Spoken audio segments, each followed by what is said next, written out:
জানো তো আমি সাজিয়ে গুছিয়ে রাখতে ভীষণ পছন্দ করি। তাই দেখো আমার কিন্তু ঘর-দোর পরিষ্কার গোছানো সব কাজ সবসময় আমি হাতে, হাতে করি। এজন্য না ঠিক করে সময় পাই না।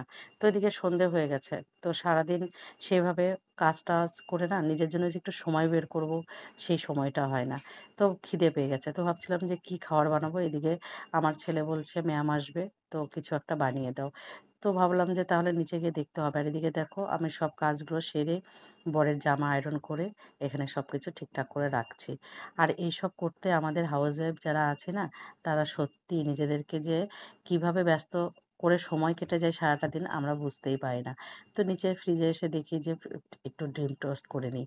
ব্রেড দেখলাম ডিম আছে। তো এই ব্রেড আর ডিম দেখে সত্যি আমার স্কুল লাইফের কথা মনে পড়লো। জানো তো আমি যখন স্কুলে পড়তাম তখন আমাদের স্কুলে ডিম টোস্ট বিক্রি হতো। আর তাও পাওয়া যেত ৳১ ৳১ ডিম টোস্ট। এত টেস্ট লাগতো আর এত ভালো লাগতো। আমি তো খুব ভীষণ পছন্দ করতাম। স্কুলে যদি টিফিন না নিয়ে যেতাম, তো আমি টাকা নিয়ে যেতাম। নিয়ে গিয়ে ওই ডিম টোস্ট খেতাম।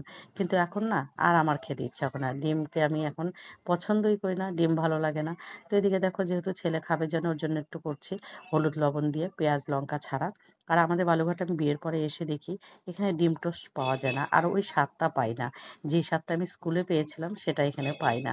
তো সেই লাইফ বা সেই ডিম টোস্টের যে স্বাদ সেটা কি আর সব জায়গায় পাওয়া যায় বলো? তো যাই হোক এখানে এসে কিন্তু আমি ডিম টোস্ট খাওয়াটাই ভুলে গেছিলাম। তো